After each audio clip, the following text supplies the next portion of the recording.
Welcome,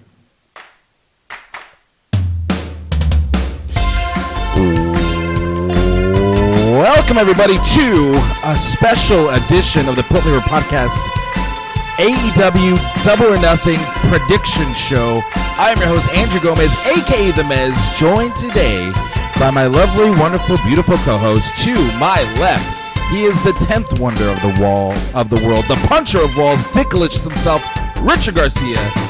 What's going on, everyone? A special Friday episode. Yeah, we got to do it on a Friday because AEW's rolls with the Saturday shows. And rounding out the crew tonight, you know him, you love him. He is the most handsome man alive. He is the Pinoy powerhouse, the COVID kid, Byron Pagdalao. Hey guys, and also my girlfriend is calling me the COVID cutie, so I'll take that as well. The COVID cutie. There you go. I like that too. Double C. How's everybody doing today? Doing well. Not bad. Just I wish I was in Vegas this weekend, but that was the plan. What's going on as always? Here we are. The plan was to be in Vegas to do it again. We did it last year for the first one. We're gonna go back, and goddamn COVID ruined everything. What stadium is it at tomorrow? It's gonna be at Daly's place, I believe. What is that? It's like the club next to the where the Jaguars play in Jacksonville. Also it's Florida, so they're straight. They've had a few shows there at Daly's place. That's where they've been holding Dynamite.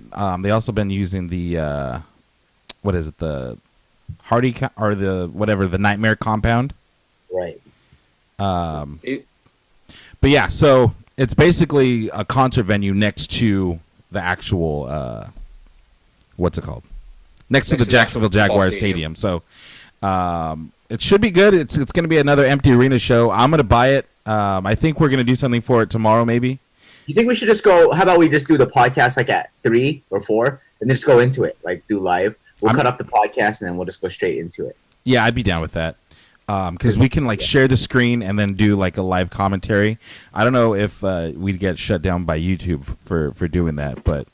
Well, I think there's a couple streams already set up, so we'll put it up. We'll just have it, and then we could almost do Fight Companion style. That's what I want to do for sure.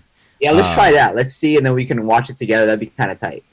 But let's go over the matches. We're just gonna give our predictions real quick. Kind of talk about the storylines going into it. Also, I have a giant pimple on my nose, so don't pay too much attention to that. I know it's very distracting.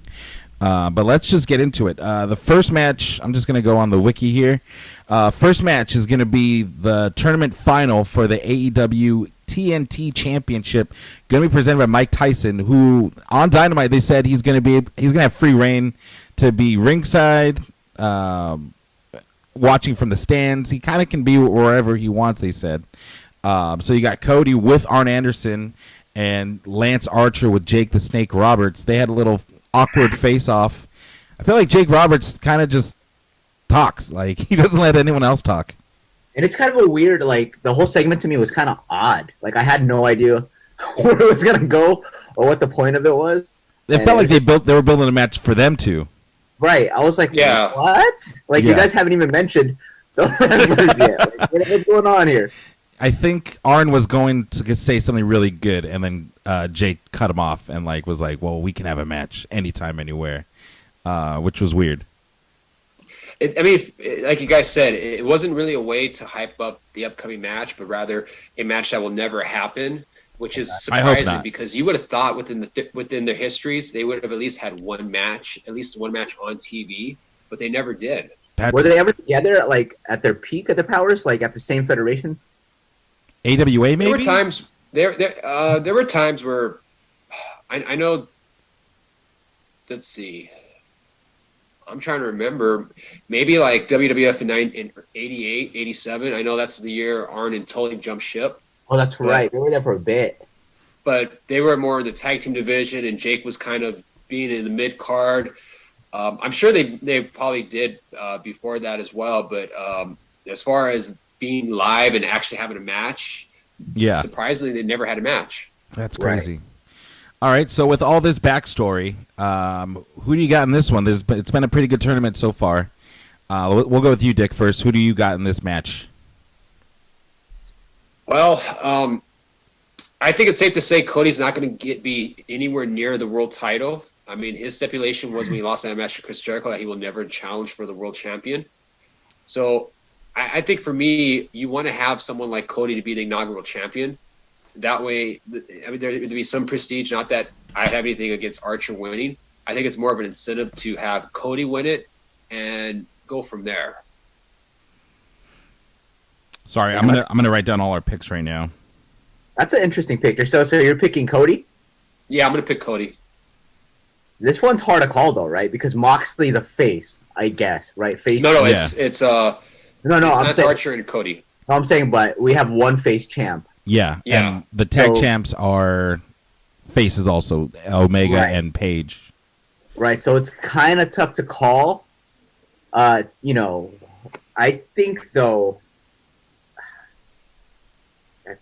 I'm gonna go Archer because Cody I think is gonna go for the bigger title eventually. They'll find it's wrestling. Nothing is ever permanent. No, they'll find a way, but I don't think. I think they want to keep that stipulation running for as long as they can. And when we get into the, I guess we'll decide who the main event is. But for the world title match, then we can kind of expand on those picks on the situation with Cody trying to go for the world title. Fuck it, Yeah. I'm gonna go with Archer because I think the world wants Cody, and AEW is at a point where I think this could turn heads a little bit. I'm gonna go Archer also. This one was kind of hard because I think Cody is like the favorite, but they've been building up Archer for I feel like not that long, and for him to come in his first big match, he loses. Cody doesn't need the win, I think, as much as Archer does, and he can just run roughshod. Holding that title, he has Jake to talk to him. Cody's not going to lose any momentum by not winning this match, so that's why I'm going to go Archer on this one. And I don't think this feud's over either. No, I this think can keep going. This feud's barely the beginning. So, I mean, you could have Archer win And have Cody and then, chase. go again, or you can have Cody win but not be a dominant win where it's a fluke win. Yeah. And still keep the feud going. So there's possibilities definitely with this match. I could see that too. Many ways, especially when you have Mike Tyson presenting the title. Who would AEW want in the ring with Tyson? So I could see Cody winning too. But I'm still going to stick with Archer. Too, so I think he knows what's up. It's like maybe it's time to give Archer that rub. Yeah. Up next, we got MJF with Wardlow versus Jungle Boy in a singles match. MJF and Marco Stunt. I thought had a pretty good match on AEW. Kind of a weird match too. Marco Stunt just works weird. He's so I think small. I can't get used to his little that little weird little spot where he goes to the apron. I'm like, what is going on right now? Yeah. Definitely. Elena was watching with me, and she's like, "That looks like a little kid." I'm like, "Yeah, that's his thing." Now he's fun size. He's Marco a small Stunt. dude. They call him fun size now. Which, if this was WWE, people would be losing their mind. Right. But it's AEW, and it's another thing that AEW does. I think it's okay because it's not overly gimmicked where like they have to have him wear like a fun size suit or anything to emphasize, hey, this is who he is. Yeah. So I think it's okay with the name if they just give him the name and just let him be himself. But if they give him like a name and then a gimmick, like have him like wear like fun size trunks and change his name or something like that, then Well, he was wearing fun size trunks. Yeah, it did say fun size on it. it did. But he's in a stable where he kind of looks like a mini version of Jungle Boy. So like the whole package, I think it all works together. But let's go, Byron. Who do you got in this one, dude? Jungle Boy, because I think this is tough because they want to make MJF that dude. You know what I mean? I think he's undefeated this year. He's way better than The Miz. He does kip ups, no problem. I take that back. I think Jungle Boy is like 50 times better as a worker, obviously, but I think MJF would benefit the company and what they're trying to do with this guy if he wins. So you're going MJF? Yeah. I also am going to go MJF on this. He's been in a hot streak. He has Wardlow, and I think the money. Oh shit! Hold on. I think the money match is going to be between Luchasaurus and MJF. I think that could be a way to go, or Luchasaurus and Wardlow. So I'm gonna go MJF. Keep him cocky, keep him bragging. So yeah, MJF. Who do you got, Dick? Well, I mean, going back to Dynamite, we mentioned that match with Marco, and MJF did win pretty convincingly, and they teased more and more of Luchasaurus and Wardlow, so I think that's the route they're going to end up going. Two big boys. They're big, yeah. Those are two of the biggest guys that AEW has, so you might as well like tease a match with them and go from there. With with MJF, like, I think he could afford to lose. He could afford to lose one match. You also want to try to get Jungle Boy over. He really hasn't had a big win. I mean, when was his last big win against Jericho? The draw. The draw, right? Yeah. Where he didn't true. really win that match, but I feel like Jungle Boy needs a win more than MJF, and MJF can't afford to lose. He has a diamond ring. You're right. Okay. I mean, so you're going Jungle Boy? I'm gonna go Jungle Boy. Yeah. It's still a good pick. I mean, yeah, I don't know. Wardlow's gonna get kicked out at some point. Luchasaurus might come in and help. I don't know. I can see that happening too. I wonder how much Luchasaurus mask costs to make. That shit's detailed as fuck. Yeah. It's no Fiend mask, but it still looks awesome. Yeah. And it matches his gear. I've seen it up close at like bar wrestling. It looks badass. You think it's the same one? You think it's the same one, or you think he's got it like upgraded? I think in AEW, like, it's upgraded now. It has like the gold like horns now on it. But back when he was at bar wrestling, like, it looked legit up close. Sick. The next one down the line is the championship match, but I'm going to save that one. So let's skip. We'll come back to that later. Let's skip to Dustin Rhodes versus Shawn Spears with Tully Blanchard. I think this is going to be a pre-show match. Yeah. There's no heat on This is weird because on Dynamite, Shawn Spears had his own segment where he parodied CNN, and it just came off so weird and goofy. It lost my interest. Shawn Spears, to me, in AEW, the only thing he's really done of note is the chair shot to Cody when he like smashed him in the head. But I don't know. Shawn Spears is just kind of in a weird spot for me. I don't know why. Yeah, I don't think. I'm gonna say Dustin, man. Oh shit, are we making our picks? Go for it. Yeah, go for it. I'm gonna say Dustin. Like you said, Drew. I don't know what exactly the thing is with Shawn Spears. You know, like I don't know his motivation. Yeah, it's a weird spot to be in. He is lost in the shuffle because when he first came in, he was feuding with Cody. They were going to have him feud with Cody for a little bit, and then they have him become the chairman. And now he was looking for a tag team partner with Tully, but Tully hasn't been on TV in a while for obvious reasons. It seems like he's like I said, he's just stuck in the mud. He has no plan, no direction. Dustin, I think at this point, Dustin's just there to put the younger talent over. He doesn't need to win this match. He doesn't really need to win. He doesn't really gain a whole lot from it. Yeah, it doesn't hurt him losing and putting over Shawn Spears. And Shawn Spears really needs this win more than Dustin. So absolutely. I'm going to go with Shawn Spears. All right, you went Dustin, Byron. Yeah, just because like I have no idea what the hell they're gonna do with fucking Shawn Spears. I'm gonna go with Mr. Peyton Royce himself as well. He wins at life and he's gonna win this match. So I'm gonna go Spears on this one. I think he needs it more as also. This one is already confirmed for a pre-show match. It's gonna be Private Party versus Best Friends. This match is gonna determine the number one contender for the AEW World Tag Team Championship. That's kind of weird. It kind of goes against the whole ranking system, doesn't it? Because I think Dark Order is like the most dominant tag team right now. I think they're ranked number one, but given how Uno and Grayson are, Uno's in Canada. I'm not sure about Grayson if he's in Canada either. But so this COVID thing has kind of fucked up the ranking systems for them exactly. Too. Gotcha. So I think that's part of the reason why they're doing this match. Let me take a look at the rankings to see where they're at as far as, let's see, AEW tag team rankings. I'm kind of curious to see where they're at, or like where the other teams are at. Look that up. I'll start making the picks on this one. Private Party hasn't really done a whole lot. Best Friends, they have Orange Cassidy in their stable, and I love them. So I'm gonna go Best Friends on this one, just because I think they're the more over talent tag team. So yeah, I'm gonna go Best Friends.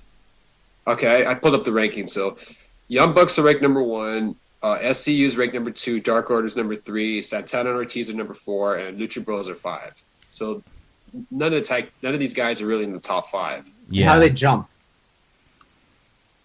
I don't know. I really can't explain that for you. And it is for the number 1 contendership, right? Yeah. Right. That doesn't make sense. I think they just because they don't have like the full roster to keep the rankings consistent. Like Pentagon, we haven't seen him in forever. Oh, yeah, that's right. Remember they had the Death Triangle. We haven't seen Pac on TV in a long time either, other than like in vignettes. So I think it just kind of messed up what they can do with their rankings. And the Bucks are already in a program with the other members of the Elite against the Inner Circle. Exactly. Right. So they're just doing the best they can, I guess. Who do you got in this one, Dick? I'm gonna go with Best Friends just because they're being presented more often.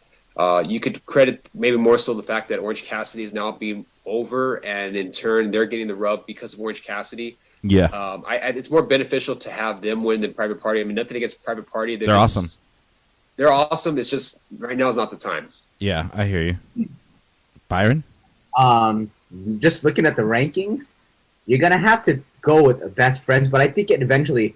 Didn't Private Party upset what do you call it, the Bucks before? Yeah, the tournament match for the tag titles. First round, yeah. Right. So I honestly think since AEW wants to do like really long storylines, they're gonna come back to that eventually, and the Bucks will get that win back. But like it's hard to argue with the Heat and the Orange Cassidy starting to generate. I think this could help all 3 of these guys. So, and based on the rankings, I think it's best if they win. So I'm going to go with the Best Friends. All right. Marking that. That's a tough one to call, though. I can't tell either. It is because they're both really good tag teams. I like Private Party a lot. I just don't think it's their time yet. They're young, right? Dude, they they're don't like very young. 21. Oh, yeah, they have time. Up next, we have Penelope Ford versus Chris Statlander in a singles match. I don't really know too much about this feud as much. Britt Baker versus Chris Statlander, you mean, right? I'm going down the list. It says Penelope Ford, so Britt Baker might be out. Yeah, it says Penelope Ford on this card here, too. Because you know what? It probably is because I guess part of the reason behind that was on Dynamite on Wednesday there was a women's tag match between Britt Baker, Nyla Rose, and Hikaru Shida and Chris Statlander. Yeah, She and got hurt. yeah, and it seemed like there was a lot of injuries on that show, but especially in that women's tag match, Nyla Rose got thrown into the corner and. I don't know. She definitely landed on Britt Baker's leg. So well, yeah, it was supposed to be out. like Britt Baker was sitting on the bottom turnbuckle, and then they kind of just threw Nyla into her while she was sitting down, but she had her leg like out, so Nyla came down right on it, and after that, they kind of pulled it from the match, and she wasn't even involved anymore. After that, she could tell she was like grabbing at her knee, so she might be out, which sucks because her heel character was getting real heat for sure. So I'll go first, I guess. Yeah. This is a match I have no care over. I'm gonna go with Chris because she's the. I can care less. I'll go with Chris Statlander. All right, so you're gonna go Chris Statlander. I'm gonna go. I really don't know too much about this match either. I'm gonna go with Statlander as well because Ford really hasn't done anything of note lately. She's kind of just been jobbing it up. So, and they've been putting over Chris Statlander pretty hard. So I'm gonna go Statlander as also. Plus, she's the she was supposed to take on Britt Baker, so it's her match technically. So Yeah. I'll go with the guy who was supposed to originally to be in the match. And it is official. Britt Baker is out of Double or Nothing. Ah, that sucks. It is definitely going to be Penelope Ford. Yeah, Pro Wrestling Sheet just announced it a few hours ago. So that's quite unfortunate. ACL injury. Oh, that. Maybe, hopefully it's just a tweak, not a tear. I hope so. That's because that's like 9 months gone. I hope it's not the worst, but it's definitely not looking good. I mean, she's definitely out of Double or Nothing. I'm sure she was definitely looking forward to wrestling. Unfortunately, yeah, this is a big pay-per-view. And on top of that, we even mentioned about Hikaru Shida taking a pretty nasty bump when she did the superplex to Nyla on the table. Yeah, we'll talk about that when we get to their match. But who do you got in this one, Dick? Originally, I think if the plan was if the original match had happened, I would say it would be Statlander, and I'm still going to pick Statlander because even more so because it's Penelope Ford. I think Statlander needs to win a little bit more now, definitely more than Penelope Ford. But they could always swerve. They could always do a 180 and try to get Penelope over. I could have seen Britt Baker winning this match. She would have been my pick over Chris Statlander, but this is a different kind of match for me. So, yeah, Statlander for the win for me. Up next, let's go Nyla Rose versus Haku Rashida. This is a no DQ, no count out match for the Women's World Championship. Dick, you were saying earlier, Shida looked like she got kind of messed up. It looks like she went for a superplex on Nyla Rose through a table, but the table looked like it was too far. So when they landed, it kind of just was Shida's head first. Like the back of her head, it hit like the table. It wasn't all the edge of the table. Yeah, the edge of the table. Yeah, that match was definitely. Not everyone was on their A game. That well, I think sure. once Britt Baker got hurt, it was kind of like, oh shit, what do we do now? And it kind of broke down. Who do you got in this one, Dick? Do you take the belt off of Nyla Rose? That's a great question. I'll let you know my answer after. What I think I wouldn't mind having Hikaru win. And she would be. I mean, she's definitely been there a lot. She's been showing up every week and wrestling. So and winning. As far as and winning, and she's looking very, very impressive. That's my girl. You could say that she's AEW's Iron Woman. I'd be okay with her winning. I don't know if they're going to pull the trigger yet, and maybe they want to save that for when they have a crowd return, and whoever is going to be the babyface going up against Nyla get a big babyface reaction. Yeah. I don't know. I think I'm gonna go. I'll go Nyla on this one because I think they're probably they really want to get a babyface reaction and get that crowd pop. I want Cheetah to win this match. However, I think you're right. I think Nyla hasn't had the title for that much, and for the most part, Cheetah and Nyla haven't really had a lot of interaction. So I think there's more chase to this story. For Shida to finally come up and get that win. So I'm going to go Nyla on this one also. Who do you got, Byron? I'm going to go with Nyla too. There's no, just based on like who should be holding the strap as a star, who can like carry it a little longer, especially again, like it's downtime. Who gives a fuck? Yeah. I think right now it'd be the safest bet to go with Nyla. She's more of a dominating champion, you know? Yeah, and that's my logic too. I think she's she needs more bully time with that title. You know what I mean? Let's establish her too, like as a force in this division, and because we haven't seen her too much on TV either, right? Nyla? Yeah. Not really. She wrestled last week, but we haven't. We saw like in a vignette when she hit Cheetah with the kendo stick. She's like, "I found your kendo stick, bitch," which I popped for. But I don't think I've seen her too much. She hasn't been on quite a bit. Not as much as Sheeta. Sheeta's been on every week. And Riho, where is Riho? Yeah, where's she at? I thought that was the one. You know, she was. The one, dude. She was the first one to win the title, and she didn't really defend it. And I don't know. I'm not a fan of that. She might be back in Japan. Maybe quarantining. Could be. Sure. Let's go with this casino ladder match for a future AEW World Championship match. So basically a Money in the Bank match. You got Darby Allin, Colt Cabana, Orange Cassidy, Joey Janela, Scorpio Sky, Kip Sabian, Frankie Kazarian, Luchasaurus, and a mystery entrant to round out the crew. This one's tough because there's a lot of good names, but are there a lot of World Championship contenders in this group? And mystery thing is always intriguing to me. Yes.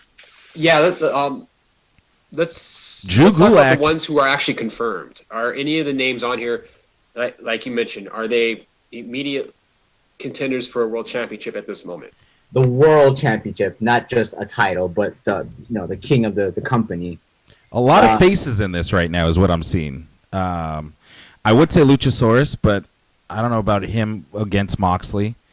And then Darby Allin would be my second one. Yeah, I'd say Darby Allin is probably going to be your future champ at some point. Orange Cassidy, yeah, but I think he's the type of character you kind of want to like go through it for a while. Yeah, for sure. Right, let him build until it gets to a boiling point where it just has to blow. Other than that, I think Darby Allin, as far as champion material, I think he's pretty much there. Right. Him and Luchasaurus too, I guess. If I'm going on a traditional looking champ.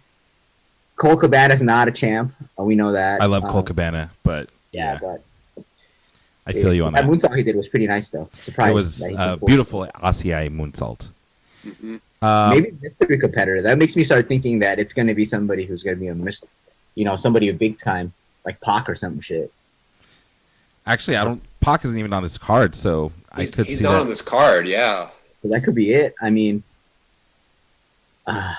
like you said, Byron. I mean, if I was basing off the ones who are confirmed in the match, I probably would gear toward Darby Allin, but I don't think they're going to go with a face versus face. And whoever is the mystery opponent, it's got to be a pretty big name. Right. How big? Jericho. I hope it's. I was gonna say Drew Gulak is free to go. He doesn't have to wait 90 days. We see someone from these recent releases showing up as a TBD? I hope not. And I was thinking about this yesterday. I hope it's not someone who's a former WWE wrestler, because then they're going on to this would be the third opponent. Yeah. That has competed for the AEW championship, and now they're going down that pattern which they should not be going down. Right. Yeah. It's a slippery slope for sure. Yeah, because right now you have Moxley and Mr. Brody, right. which are Mr. both Brody Lee. You know, so I'm hoping it's not a former WWE wrestler. That's interesting. I'm going to go first on this one. I'm going to go with TBD on this one. This is like the door number 1 or door number 2 kind of thing. Like, it could be a good pick, or it could be a really terrible pick. Who do you think it could be? I don't know, but I'm looking at this list, and the only other person I could see, because based on faces and heels, Kip Sabian is the only one that I could see shocking and winning this one. Do you really see him winning though? Like, I could, because that could just be another person for Moxley to run through. Oh, that's a good point. He didn't need to. True. I guess you would have to kind of look at it as like when the next pay or the big event would be a good way to scale and see. Yeah, I'm still gonna stick with TBD. I don't know. I feel like it's gonna be someone that would be more of a contender for Moxley's title. I don't know if it's like it just says a future championship match, not like a Money in the Bank proper where they can pop out of anywhere. But yeah, I'm gonna go TBD on this one. All right, I guess. You know what? Casino ladder match sounds like you're supposed to cash in, I guess. But fuck. Well, because normally this would be a battle royal. Okay, so I honestly think imagine Pac and Moxie. That'd be sick. I mean, they'll put on a good match. We know that.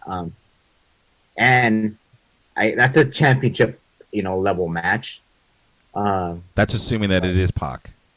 Right. Could be Pentagon. It could be too. Pentagon and Moxley would be dope too. Shit, that TBD is because it could be multiple wrestlers, or it could be some jobber, which AEW is a lot of. It's going to be like number 10 from the Dark Order. Or Alan, whatever his name is. Pineapple Pete.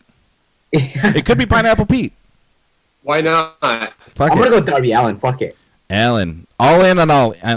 All in on Allen. I like that. So such a looker, man. Like, that such a guy's star. yeah. Look at him. He's fucking dope as fuck. Yeah, I'm gonna go Darby. All right, who do you got in this He's one? Dick? definitely one of the young stars that are rising in AEW. I could have sworn on Wednesday when Phoenix was wrestling Orange Cassidy that the announcers had made mention that Ray Phoenix was going to be one of the participants for the ladder match. Oh, okay. And it turns out he was. Oh and shit. He's out. He got hurt that bad? Yeah.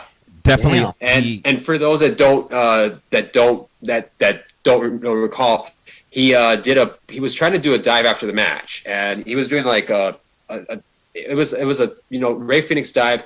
He fell short, and it looked like he really did hurt himself because no one really caught him, and he definitely landed on his back and his neck. Yeah, I've seen the Miz catch people better than what happened here. I think he just undershot it, and no one was privy to it. But he definitely landed neck and back first onto the concrete or whatever, that thin pad, which sucks because he's amazing in everything he does. So hopefully it's not too serious. And that ladder match is gonna take a hit because Phoenix is like the king of ladder matches currently. Yeah, I mean he would be my king of the ring. He can run the ropes like no other. He puts on amazing matches. I thought him and Orange Cassidy had a really good match. They had a great match. It just minus that botched dive by Phoenix, which happened after the match. Yeah, I knew something was wrong because like you could see Rick Knox like trying to hide Phoenix under the ring because he was in bad shape. He was. So who do you got in this one, Dick? I'm going to go with TBD as well. I think it is going to be a surprise entrant. I mean, I know last year when they did the Casino Battle Royale, it was a TBD, and I think Heyman Page was the surprise entrant. Yeah. If I'm not mistaken. So he ended up winning it. I don't mind them doing that again because based off that list, it's all baby faces. Even though it was originally supposed to be Ray Phoenix. Even if Phoenix was in the match, I still would think it'd be TBD, but I don't know who it's going to be. This is like seriously like let's make a deal. Like, do you want door number 1 or door number 2? We don't know what's behind door number 2, but I'm going to take door number 2. We don't know what's behind door number 2. I'm trying to think who they signed recently that hasn't debuted or wasn't able to debut. I'm not too sure about that one. Drake Maverick. I mean, you never. Eric Rowan, the Revival, Zack Ryder. Actually, Zack Ryder would be. Yeah, I'd pop for that. Right. Heath Slater, Kurt Hawkins, all Mike Chioda, Gerald Briscoe. I hope it's like I said. I hope it's none of the released WWE guys. What if it's Jeff Cobb? Oh, that's a good pick. Jeff Cobb is a good pick. I mean, he is. He hasn't fully signed with AEW. He's kind of doing like on a part-time basis, so they could always use him as EC3. EC3 would be huge. It kind of still be like the same thing, like with the WWE released guys. I don't know. I mean, I think they're playing on that too. The fact that they haven't announced who it's going to be, they want us to be speculating like this, like, oh, who's it going to be? Who are they picking up from WWE? Or, dude, is Brian Cage healthy? I was thinking Brian Cage. Brian Cage would be major. I was thinking if it wasn't Jeff Cobb, it'd probably be Brian Cage. I think it definitely has to be someone who wasn't released by WWE. I mean, Drew Gulak would be the only guy because he can still wrestle because his contract lapsed. Yeah, the other so talent, he doesn't have to wait. They saw that 90-day clause. That's true. All right, so we're all agreed on this. It's either door number 1 or door number 2. Let's keep it moving, keep it pushing. Let's go with the Stadium Stampede match, which apparently was filmed today, Friday. Yes. We got the Elite containing. Before you go to the card real quick, let me ask you guys a question. Yeah. What should be the final match? What should be the main event? Should it be the Stadium Stampede match or should it be the World Championship? World Championship.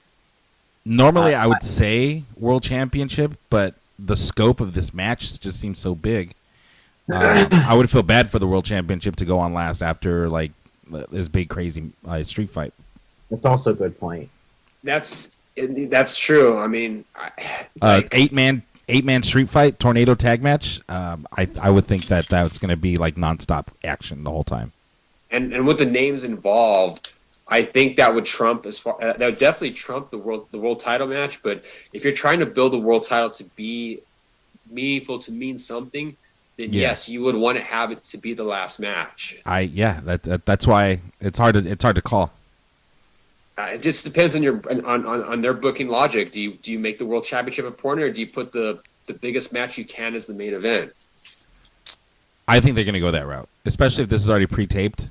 I think that's the way they're going to go, but I could be wrong. But let's keep pushing. Adam Page, Kenny Omega, Matt Hardy, Matt Jackson, Nick Jackson. That's already stacked already. That's just the Elite side. And then you got Chris Jericho, Jake Hager, Sammy Guevara, and Santana and Ortiz. I think this match is going to be a lot of fun. I'm pretty excited for it. I was laughing during Dynamite when the Young Bucks haven't been on TV in like 2 months, and Shivani's like, "Oh look, it's the Young Bucks," and then Excalibur's like, "It's the Young Bucks," and then Shivani's like, "Yeah, it's the Young Bucks." Like they totally like were like, "Oh shit, we need to make this a bigger deal than what you're saying right now, Tony." Word from the back, like, Yeah. "Hey, hype this shit up, dog." Make it louder. But yeah, this might be the final showdown between these two factions. They've been feuding for, I feel like, a year at least already at this point. It's definitely been close to a year. It's funny because when the Young Bucks returned, it looked like Matt Jackson also got hurt when he was doing that dive. Yeah, that's not good. This Dynamite, this past Dynamite was an injury-ridden Dynamite. There were a lot of injuries that occurred. Could it be because they're trying too hard, or is it because they're maybe a little rusty because they're not wrestling as frequently? But they had a match. They had a match on the 200th episode of Being the Elite a few weeks ago. That's true. It's just it's a weird time, dude. It's a weird time. It's just it was just bad luck for all those involved on Wednesday. I think I'll attribute more to that. All right, so let's go with our picks. Byron, you're up first. Damn it! This is probably the toughest match for me to call. Yeah. Well, one, there's 900 people involved, but I'm gonna go with the faces. The Elite. Yeah, I'm gonna go with the Elite. I just feel like it's their match. Like you said, the Bucks have been gone. It's a good way to come back. Shoot. I want to go with the Elite, but Kenny Omega and Hangman Page have been kind of at odds with each other. Same goes with Matt Jackson and Adam Page. They kind of haven't been on the same page. But you also have Matt Hardy on the team. What's he going to do? Right. And the shenanigans. Think about the shenanigans they can pull in a match like this. And then you have the Inner That's what I'm Circle. looking forward to. Yeah, I mean, if Dynamite last week was any indication of the shenanigans they're going to get into, this match is going to be off the rails, dude. It's going to be crazy. But at the same time, you have Jericho, who lost the world title, and then you have kind of the other guys that haven't been winning a lot either. They could use a big win over, the triumphant faces. This one's hard to call. I'm going to go Elite on this one. Just because I think it's a feel-good story that they're all back together on the same page. The band is back together, so to speak. So I'm going to go Elite on this one, too. The band was back together on Wednesday, and I think Saturday is going to be where the Elite's going to break up. Yeah? Ooh. I think we're going to, because the cracks have been showing. When Hangman came back, he helped out the rest of the guys, but he Wasn't happy totally about it. ignored Matt Jackson. Yeah. This is That's it, gonna- the blow off. I think so. I'm not going to say that Hangman's going to turn heel, but I think there's going to be some sort of What the hell was that? But yeah. there's going to be some sort of misstep between Maybe full on. either Hangman and or Matt Jackson that's going to cost the Elite the match. Maybe a full on heel turn. I mean, you could probably do that now, given that there's no crowd. Yeah. If you want to go that route, you could absolutely do that. I think AEW is. I don't want to say they're in need of heels on the main event side, but having a strong heel wouldn't hurt them, especially if you have a face champion like Moxley. And on top of that, you want to build the Inner Circle as a dominant faction. So they definitely need to win. So I'm going to go with the Inner Circle. I think they're going to come out on top. Dang, this could seal your fate. This pick right here. I'm defending again, guys. I'm not even champion for 2 weeks with a damn near perfect Money in the Bank prediction. I was robbed by Otis. This is gonna be a tough one. Tough. We still have one more match, huh? Yeah, we still got one more for the World title. Championship match. I think this one's a little easier to call. Jon Moxley versus Brody Lee in a regular, straight up AEW World Championship match. Who do you got in this one, Dick? I think it's too soon for Brody Lee to even be placed in a main event match already. I like that AEW is giving him the chance to become a more prominent player than he was in WWE. Yeah, but I don't think I don't think he was ready. I don't think he's ready to even be touching the World Championship yet. He's had it for like 3 weeks now. He's been holding it hostage. For 3 weeks, yeah, and I'm not buying into it. I think it's too soon to put him in that position. Moxley's going to retain. He's going to get his belt back, and I think it's time for Moxley to move on to another opponent, whoever it could be. Maybe whoever wins this ladder match. So you're going Moxley on this, all right? Because if it's another WWE guy, like we said, it's going to be 3 WWE ex-WWE wrestlers that are involved with the world title picture, and you don't want to draw that precedent. Right. Then WWE could even start using that as your argument. Right. So. I'm gonna go. I also think Moxley is gonna get his belt back. He's got to stay, on top. I think for a little while longer, at least during all this crazy pandemic stuff. He's been on a tear. I mean, he's pretty much untouchable right now. And I think the Dark Order is gonna get involved, and maybe get kicked out from ringside. But I think Moxley is gonna send the crowd home happy. So I'm gonna go Moxley on this one. Well, scared money don't make money. I'm going to go with Brody Lee. Dang. Since he has the belt, right? He does. He's been holding it hostage. He does have the physical possession of the belt. That belt don't have to go anywhere. Plus, I think Brody Lee with the belt and, the Dark Order as a whole can benefit from this. Because till Brody Lee came, Dark Order's been kind of corny and shitty. I've been all about the Dark Order since everyone hated it. I was like, actually, this could be kind of cool. I like the vignettes and shit like that they were doing. But yeah, Brody Lee beating the Dark Order absolutely helped him. Don't get me wrong, but I don't know.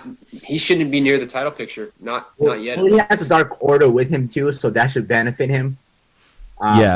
Somehow at a pay-per-view. So having that, if you have a faction and don't use that to your advantage and you're a super heel of some sort, you ain't shit. So I'm gonna say Brody.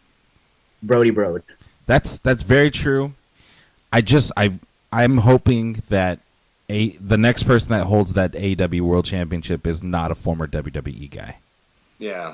That's what I'm hoping. That's why I'm thinking maybe they don't do it. But you're right.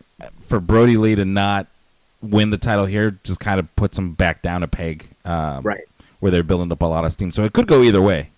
It really can. It could. I mean, like watching how Brody Lee has been in this picture so far. I'm just not convinced yet. I'm just not quite there to be like, okay, he's ready to become a champion.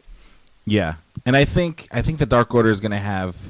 I mean, let's say, Brody wins, and then Evil Uno comes back, and maybe there's like a power struggle of some sort for the Dark Order at some point. I could see that totally happening, but I mean, we'll see. Tomorrow's the day. I'm pretty excited about this. I'm a big AEW mark, as you guys know, and just being there last time. I think, Byron, if you went to an AEW show, you would maybe change your tune a little bit. We'll get into it on the actual main show tomorrow, but that could be it. But I just, like I said, we'll talk about it tomorrow on the pre-show of the event. But I think, right now, my favorite thing that they're doing right now is a double entrance. I think that shit's fantastic.